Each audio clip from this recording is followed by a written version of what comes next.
Alright there folks, back again for another video. This one is one of those mandatory YouTube style affairs, I think. So yes, we're going to be doing some rankings.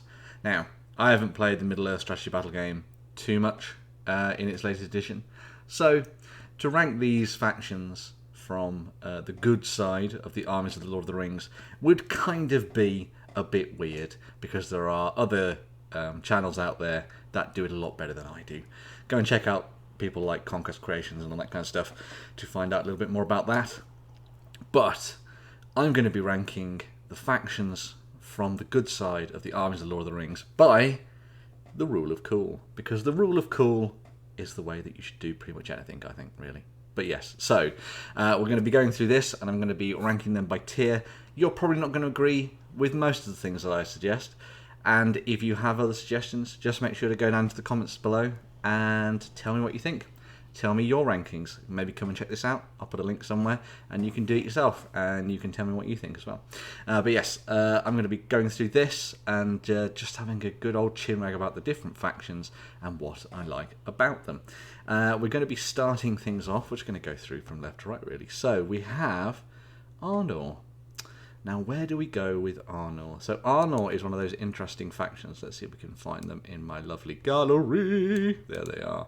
So Arnold are one of those factions that I think are probably due to get a return kind of soon. I would love to see us get the King and Malbeth the Seer and stuff back on the tabletop alongside these really awesome warriors with the spears and shields at the ready. And then obviously you've got the plastic rangers and that kind of stuff as well. I love the kind of idea of following the idea of the fall of Arnor and going back into that kind of element of history within Middle-earth. It's one of those factions, I think, that once you start playing it, you're getting deep into the kind of narrative elements of it and building up interesting scenarios and stuff like that. I mean, obviously there's a couple of scenarios that exist already, following sort of like trying to keep the king alive and getting him off the table and all that kind of stuff, and sort of playing out that fall. Additionally, you've got the idea of playing around with not just human elements for this force, but you've also got the idea of throwing in the hobbits as well, because there was a big contingent of hobbit archers that was sent forth from the Shire, as it was back in the day, and helped the old king in his duties, and never came back. So some sad times there. But a pretty cool army, I would say. Definitely one that sort of errs on the side of narrative. I wish there were a few more models for it. I think that's probably one of the other things that's keeping it down on the coolometer scale. But genuinely a fun one to collect, I think, and one that would be narratively satisfying, I think. So if we take Arnor, where are we going to go with Arnor? It's definitely not S tier. Oh, is it A tier? Oh, it might be A tier because of the narrative element, I think. Oh, yes. I'm going to go... No, I'm going to go B because I wish there were more models for it. I'm going to go with B. And I think that seems like a good starting point, right? I mean, you know, we're putting it something right in the middle. And now we have some barometers to match things on. So next up, we have a faction that's not really a faction. So we have the Wanderers in the Wild. So let's go find these folks. Where are they? There we go. So this breaks down into Tom Bombadil and Goldberry. And then on the other side, you've got Murrin and Dra. Now, I really like the model for Tom Bombadil. I think the model's amazing. I think the Goldberry model is also stunning. They're two miniatures that I picked up from eBay and just painted for the sake of it. Obviously, they're pretty weird to use in game, and they don't really necessarily have any rules that work within the framework of the game itself. But we're not talking about rules. We're talking about cool and awesome. And obviously, yes, they are cool and awesome, and they focus down more on the sort of kind of scenario-based element of things. But then you've got Murrin and Dra, and they are two of my favourite characters from the sort of Games Workshop mythos of the Lord of the Rings.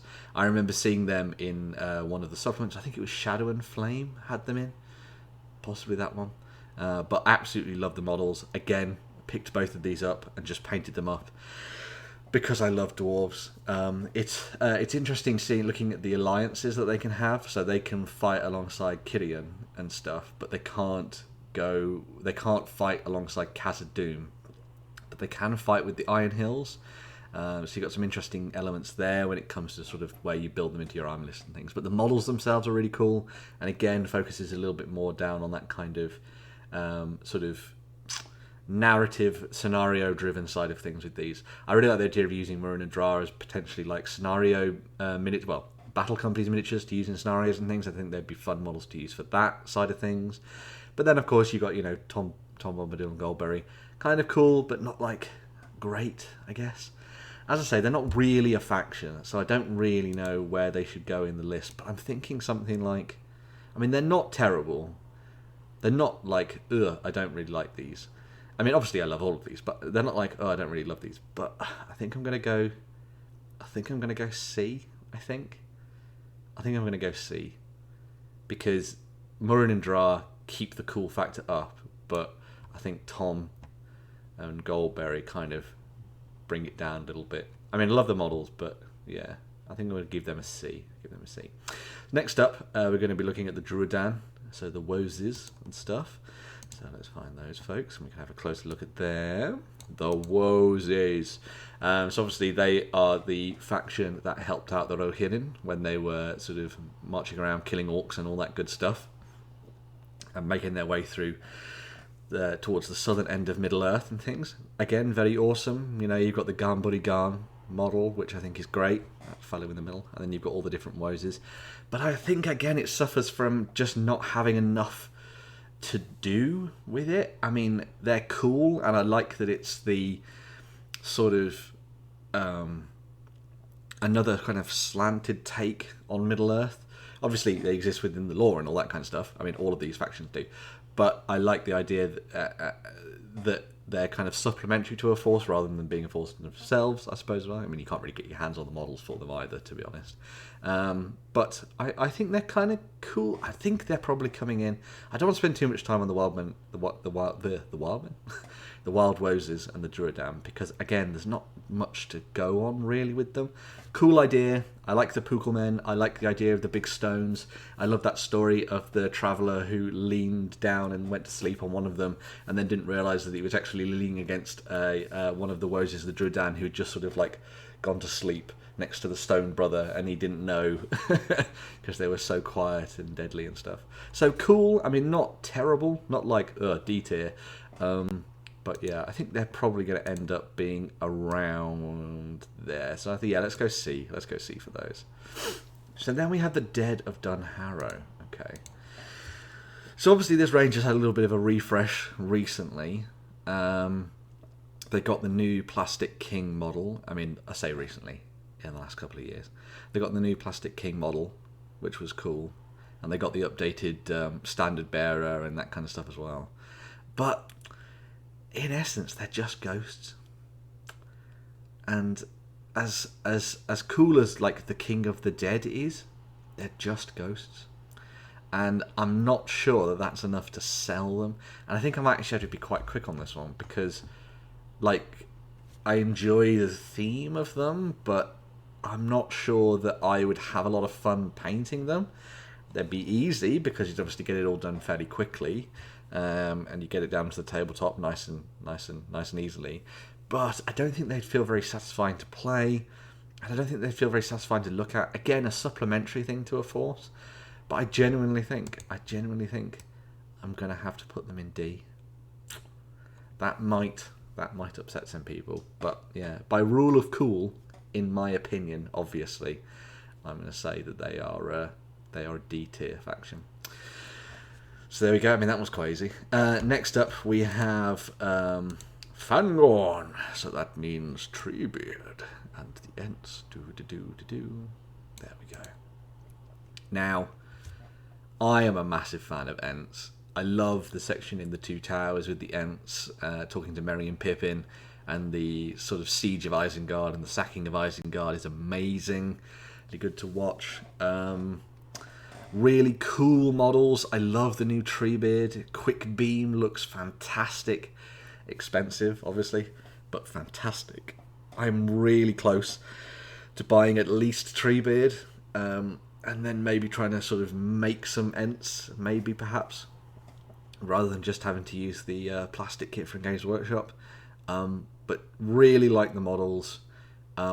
Really fun idea for an army, because you just have maybe 2 or 3 just stomping across the tabletop, throwing rocks and smashing orcs and picking them up and, you know, tossing them around and all that kind of thing. Again, fits a very specific focus, I suppose, for what you're doing on the tabletop. But yeah, I just love Ents. I think they're amazing. I love the theme of them. I love the idea of the woods coming to life. I love being outdoors and sort of walking through forests and glades and that kind of thing, and just sort of imagining that there are Ents sort of like stomping around in the background and things. And when you hear the rustling, of the wind in the trees, maybe that's them talking to each other and stuff. So I am a massive tree fan. I am a proper tree hugger. If I was some kind of proper YouTube editor, I would probably put a picture of me hugging a tree in here, because there aren't many that exist. But yeah, by rule of cool, the Ents go to A. I mean, they're not S, but they're A. Definitely up there. Next up, the Fellowship of the Ring. Oh, the Fellowship of the Ring, eh? Now, obviously, that's a bunch of amazing characters. You've got all the hobbits that have got loads of personality to them. Really fun to play around with. You've got Gandalf, who's probably one of the best characters in Lord of the Rings. You have Gimli, who's a dwarf, so obviously I like him. Legolas, who's going to fight anything, take things down from afar with his bow. Very cool. Aragorn, everybody loves Aragorn, you know, might powerful hero, just charging in, chopping things up, getting ready to take command of everything. And then you've got Boromir, of course, who's my favourite. Boromir is my favourite Fellowship member. I absolutely love him. I love his story. I love that kind of arc of redemption that you get for him in the films and everything, and obviously in the book as well. And I love that he's this flawed yet heroic character. I think he kind of really lifts the Fellowship up another level when you're sort of reading through it and thinking about it as a group of individuals. I reckon they'd be... I mean, I have played with them on the tabletop. I've played through all the way till... what was it? Getting down to LotH, out of the Mines of Moria and Casa de Doom in the old black book, so the first ever book. Had really good fun with that. It was an amazing little campaign we played. So maybe I'm getting sort of rose-tinted spectacles thinking about them as a faction and how they work and things. But genuinely really enjoyed playing with them. I think it's a lot of fun for those people who are maybe new to the game and want to get a hang of all of the mechanics of it during your first couple of plays. I love the idea of splitting it up and then having maybe 2 people play as the Fellowship and then 1 person playing as all the enemies. Maybe the person who knows the game a little bit more. And of course it leads into all the scenario style play and effectively what Lord of the Rings was all about to begin with when it first launched. I've gushed about them enough. I think the Fellowship is S tier. I think they're S tier. I think they're right up there. Well done, Fellowship. Anyway, so now we move on to the Fiefdoms. Again, I see this a little bit like the Arnold army list and the Arnold collection. I love that it is sort of Gondor adjacent and movie adjacent. I think Prince Imrahil is one of the coolest characters in the book, and it was really a bit of a shame to not see him in the film. It would have been amazing seeing the Knights of Dol Amroth sort of charging across the battlefield with Prince Imrahil kicking ass and taking names alongside Forlong the Fat and everyone else as well. They have a really nice selection of miniatures. I love that they've got all the different fiefdoms. So you've got the sort of clansmen, the Blackroot Vale archers. Oh, that's all really cool as well. I think they'd be a fun modelling project as well, because you'd be going into it thinking about painting something Minas Tirith-y, Gondor-y based, with lots of armour and all that kind of thing. But then you'd have lots of things to break things up as a hobby project as well. So you'd be able to play around with that. I'm not sure that I would pick them. I think that's the other thing. That's one of the things that's going to keep them down in the list a little bit more, because I'm more of a sort of Anglo-Saxony kind of Dark Agey liker, which might guide you towards where I'm thinking about some of the other factions. But I love the Klansmen, and oh yeah, they are very nice. And the Black Root Vale Archers, a few of them you can see at the back there, are very cool. I think because of book love for them, that kind of takes them up to the level of Arnold. Obviously, they're not C tier. They're not C tier in terms of theme. They're definitely at kind of Arnold level. So I'm going to go Arnold. I think, yeah. Would be really good fun. Maybe not my cup of tea to actually collect, but an amazing idea for a project. So that kind of gets them to B level. So then we have Rivendell. Rivendell. Where are you? I can't find Rivendell. Where have I put Rivendell? I don't appear to have put them on here. There they are. Ha ha ha ha. Rivendell. Whew, phew, cool. I'm a professional. So yeah, Rivendell. Boom. Elrond. Amazing. Ggalad. Amazing. Glorfindel. Amazing. Elladan. Amazing. Elrahir. Fantastic. Things that screws them over. Absolutely. Not god awful, but absolutely boring boring plastics for the moment. Obviously, I think you're probably going to see a little bit more about the elves in the near future, but yeah, really fun characters, really nice collection of heroes. You've got Arwen as well, and Arwen's amazing, but really disappointingly unupgraded and unupdated plastic high elves.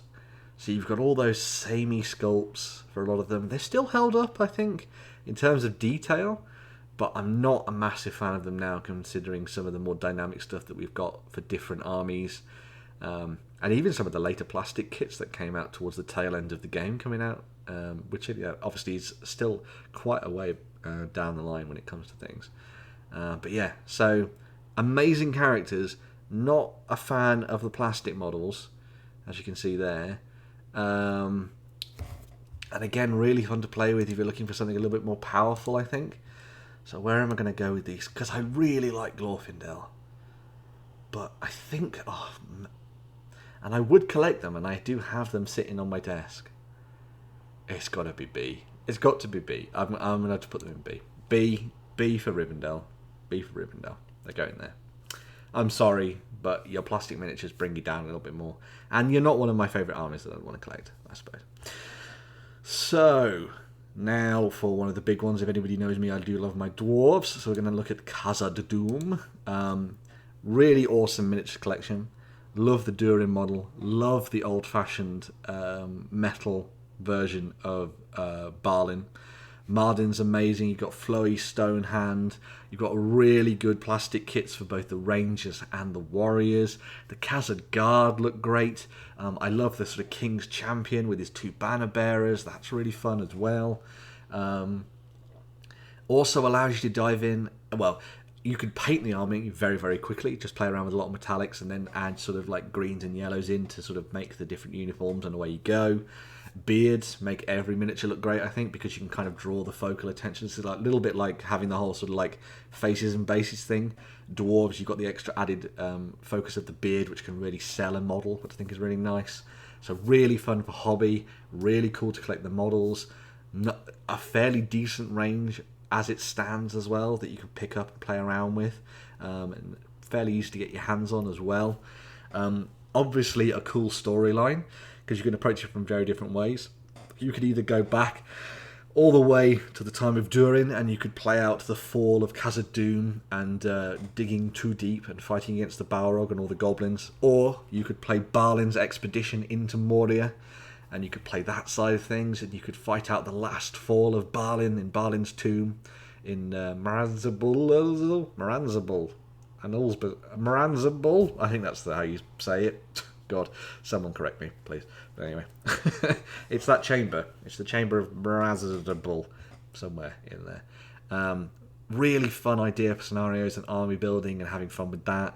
You wouldn't need too many models to make a faction as well. You could probably build up a decent 200 point force would be very easy to build just to get you started. 400 points, nice and easy, just a couple more units, maybe some Casa Guard in there. Pick another big hero depending on which way you're going. The heroes themselves are tough as nails. I played a lot with Balin. I know I wasn't really going to talk about rules, but Balin was just kicking ass. He took on like Uruk-hai 4 or 5 at a time. Oh, he's amazing. I think that would be really good fun to dive into and have a little bit more fun with when it comes to battle companies as well. A really good line, really fun idea, amazing faction because dwarves are brilliant. I mean, I think, but they're not my favourite. They're not my favourite. So I'm gonna say A. I gushed, but A. Now, LotR. So here's where we're looking at Galadriel, Celeborn, Rumil, and all of those folks. I've never been enamoured by LotR. I really like Cate Blanchett as Galadriel, and I really liked Morfydd Clark actually as Galadriel in the latest Rings of Power series. And I think Celeborn's great. I think he's underdone in the movies. I think Celeborn's made feel very backgroundy when actually I think he deserves a little bit more oomph to show off the power and kind of person that he is. I mean, obviously it meant that Galadriel could shine, and in a film series where there's very few women, it makes sense to have made her centre stage, especially for how powerful Galadriel is anyway as well. But yeah, really cool characters, but I'm really not sold on pretty much any of the models. I kind of like some of the old metal scouts, like Lothlorien rangery archers, like the border patrols, and I like Haldir as a character, but I'm not massively sold on the range as a whole, and I don't think I'd have fun painting them. They're just not really my bag, I don't think. Even with them fighting at Helm's Deep, I probably wouldn't rate them too highly. I think they have to go into D, because I just do not have any interest in collecting them as an army. Sorry, folks. Sorry, Galadriel, but you're down there in D, I'm afraid, by the rule of cool. Next up, we turn to Minas Tirith. So, we have Gondor on the way. So we have Denethor, we've got Faramir, we've got Boromir. Boromir, already said, amazing character, absolutely love him. Wouldn't change him for the world. Fun stuff. You can play at some really cool scenarios with them. You know, fighting stuff out in Osgiliath.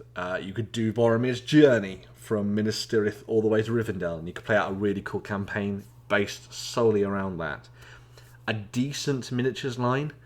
I quite like the ranger side of things a little bit more than I like the armoured side of stuff, and I think Faramir is a really nice character. I particularly like the new Faramir, Madril and Damrod that come in the box set that we're going to get at Christmas time. That's really cool. But I'm not... I think, again, they sit into that middle section of the chart where a bunch of really awesome stuff in the collection, but not one that I really would want to paint and collect. I mean, obviously my friend is playing Gondor and Minas Tirith, so someone's going to be doing it, and I don't think that the character's massively taken up into A tier or anything like that, because but they're definitely not C and they're definitely not D. So yeah, we're going to go B. I'm very middle of the road, apparently, with a lot of the factions from the good side of things. So, yeah. Right, next up, we're going to be looking at some of the the Misty Mountain stuff. So, eagles. Just eagles, really. Some eagles. I like eagles. I think Gwaihir's amazing as a character. Would I want to collect eagles as a force? Probably not. Would I like to paint some eagles? I'd probably paint Gwaihir, but I don't think I'd paint any of the other eagles. I don't think there's much to be said about them, to be honest. Not a fan of, not really a fan of using them on the tabletop. Yeah, D. Sorry, D. Next up, we are turning to Numenor. So, Elendil, Isildur, bam. Gondorians, well, Numenorians anyway. Again, fun set of different characters with Elendil and Isildur. And I think you could do a really interesting sort of set of scenarios based around the Last Alliance and that period of time. I really like those old metal models for the main characters, Elendil and Isildur. I think they're nice. I actually think that the old plastic Gondorians, the Numenorians, work really nicely. And I like some of the additional things they did for them. So I like the spearmen and the bowmen and all that kind of stuff. But not enough that I collect them as an army, I don't think. I think if we do get the Last Alliance supplement that I would really love to see, where we get Anorian and stuff, I think that would be fantastic, and maybe that would kind of bring them up a level. But I just feel a little bit kind of kind of thing about them, which I know is incredibly scientific, but the rule of cool is scientific. So I think we're going to say C. I think we're going to say C for those. They're not like I'd never collect them. I really like some of the models in them. I wouldn't want to build them into a full army. Yeah, I think we'll stick around there. Next up, we have the Rangers of the North. So this is Addathorn and Halbard and the like. Have I lost them? Where'd they go? There they are. Really cool faction. Absolutely love them. I love the idea of Rangers. I really like the idea of playing an all-hero force and sort of embracing that side of things. The Addathorn model is lovely. I've painted it recently. I think it's fantastic. I think the Halbard model is also brilliant and would be fun to use on the tabletop. Either sans the banner or with the banner, however you want us to look at it. I like the idea of using them as a Battle Company's warband. I think that would be really fun. Sort of racing around the tabletop, shooting things and taking names. Also really good for scenario play as well, because obviously you can dive in and tell really interesting small stories about looking after the bounds of the Shire and all that kind of thing. Very nice models, really cool idea for a faction. Really nice to see that you can still get your hands on the likes of Addathorn and stuff. I've wanted those models for a really long time. I think I might probably dive in and pick up some of the additional metals just to kind of make a little bit of a smaller force that could be used as an allying force or something else on the tabletop. A little bit more of a historic one. Really cool models, really nice idea. A decent collection, but a small enough collection that you could have really good fun with it, making an interesting narrative force. So I'm gonna go A for them. Now we come to the turn of the we have Rohan. Why can I not see the horses? Why am I horse blind? There we go. Oh dear. Maybe I should have organised this album to match the pictures and thing. Anyway, absolutely love Rohan. Rohan are by far my favourite faction. I don't like painting horses, but I don't hold that against the faction. I love all the characters. I think Theoden is amazing. I think Eomer's really cool. I love Theodred. I think Eowyn is one of the most awesome characters. I think weirdly she gets like hate as a character online. Well, not hate, I suppose, but kind of like, oh, she's just moping around. Oh god, she's always whinging all the time. She's brilliant. She's got all of that kind of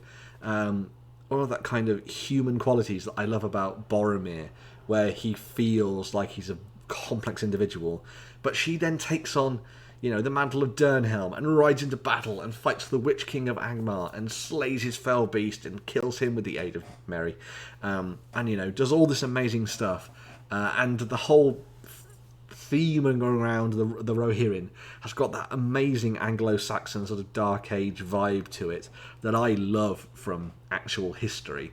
And so seeing them on the tabletop just blows me away all the time. I recently painted up the Grimbold miniature, and he's stunning. It was really fun to see that, well, really good to see that the set actually still came in metal, and they're all like lovely one piece apart from Grimbold's hands on the axe. But they were really good to paint up and really interesting. I love the standard infantry. I think the riders are also cool. They take a little bit more time to get to the tabletop, but there's just something about a thunderous cavalry charge that kind of gets the blood flowing when you're at the tabletop and looks amazing. You can play out Helm's Deep, which is way better, in my opinion, than the Battle of Pelennor Fields in terms of spectacle. I love the rain and the drenching of everyone on there. I love poor old, is it Aldor with his bow? I definitely need to pick up that model. I need to pick up that model and the little kid as well, whose name is completely gone from my head. But absolutely love them as a faction. Really fun to paint. I'm so glad that they got an update on some of the characters into some plastic models. I think Aemir in particular really needed it because his old metal model is a bit... can't really tell it's Aemir. Whereas a new one you can definitely tell it's him. You can definitely tell it's a little bit of Carl Urban on the tabletop. But yeah, stunning faction, really cool models, really fun to play. Absolutely love the theming. The Anglo-Saxon thing sort of takes it to the next level. Proper kind of amazing mythology for the world of Middle-earth and sort of bringing it into British folklore and all that kind of stuff as well. I even think going back in time and doing all the stuff around Eorl would be really fun. I like the idea of doing a what if, where maybe Theodred doesn't die at the fords of Isen and leads this impetuous charge against Saruman and maybe gets to Isengard before the Ents even arrive and they know about the place. And so you have this kind of sacking of Isengard by the Rohirrim, and maybe you have some twists and change there with Saruman and stuff. I think that would be brilliant. It would obviously also change the face of the war in general, really, because there wouldn't have been a Helm's Deep and all that kind of stuff. There's just so many fun things about Rohan. They are top tier amazing. Very cool. And then we finish things off, now I've stopped gushing, with the Shire. Now the Shire are one of those forces which I love for the fact that they are full on theme. It's not for the meta, it's not for some amazing rule that they have. I mean, obviously they are fun to play on the tabletop anyway. It's all about the idea of trying to create an interesting themed fun force, and because of the additional stuff that they've added in through supplements, you could play around with them sort of like during the scouring of the Shire times, which I think is brilliant, especially with those kind of mounted models of the four hobbits. Would be really fun, and all the additional stuff they brought out in resin and stuff. You've got the ruffians to go up against, and Sharky and Grima and all that kind of stuff, which would be really nice to dive into. I even think their models still look great even to this day. Most of them, I think all of them, are still in metal more or less, and obviously you've got Forge World resins for a bunch of them as well. They're not an army that I would personally collect, but I do see the merit in these hardy folk of the Shire and what they bring to the tabletop. Again, really fun idea. I love the idea of theme and building interesting narrative forces on the tabletop, and this definitely sells it for me. But where do they go? That is the main question. I think if I'm going alongside where I've put other stuff, I think I'd go B. So we'll say B for there. So there we go. That is my rankings for the sort of the rule of cool for the Fellowship and all the other good factions from the Lord of the Rings and the good side of things. So yes, I'm going to say we've got the Fellowship and Rohan as S tier because they're amazing.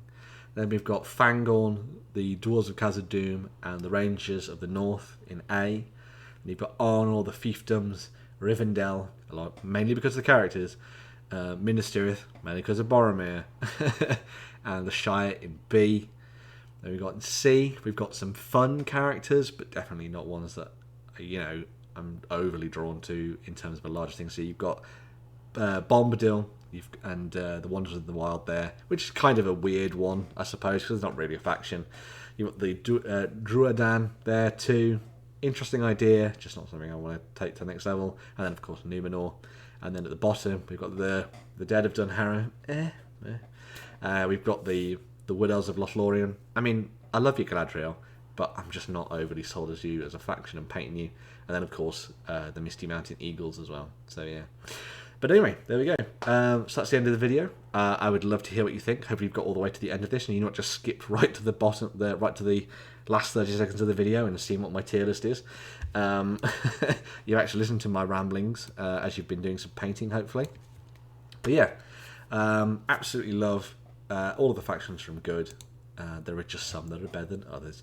I'll probably come back and do one for the evil side of Lord of the Rings as well, because I think that could be very interesting, because I don't necessarily know too much more about the wider range as a whole. I love certain factions, but some of them I've just never really looked at, and it'd be interesting to have a little bit of a deeper look at them and see whether or not I can kind of raise them up through the rankings based on their model ranges and stuff like that. But yeah. Let me know if you agree with my tier listings here. I'm sure some people will have some interesting things to say. If you have some ideas, take the names of everything we've looked at here and put them down into your comments and build up a little sort of list for me to have a look at and chat about as well. Obviously, as I said, this is just my opinion and it's all based on the rule of cool. I don't give a toss about the sort of rules-based side of things when it comes to these models, really. It's all just about the theme and everything for me. So yes, by rule of cool, this is my tier list. If you like the video, don't forget to share, like, subscribe, and do all that good stuff. I'm going to be talking about more Middle-earth because, you know, everyone seems to love it, and I love Middle-earth, so why would I stop? There's also a Ko-fi link down below, so if you have enjoyed what I have done in this video and you would like to help me out, you can obviously go over there and give a little donation, and it will go towards hobby products. The last set of donations that I got was really good because it enabled me to pick up some Uruk-hai scouts so that I could finally finish my Uruk-hai warband that I'm going to be building to play against my friends later in the year. So yes, everything that's been donated has gone back into the channel, building up and all that kind of good stuff, and giving me content and things to talk about in the near future. So yes, heartily thankful for everyone who has joined in. As I say, you don't have to give donations. Just chatting down below is amazing. I love just talking to you, all you guys and gals, of course. Yeah, that's the highlight of my day, sort of opening up the YouTube channel and having a chat with you folks. So yes, that's my rankings via the rule of cool. I'm gonna get off and start making little tiny images to go with the evil side of things. I'm gonna look up to the side because I need to stop the recording. But there, we're gonna end it there. And yeah, I hope you have a good day and get stuck into some more Middle-earth goodness very, very soon. Bye for now.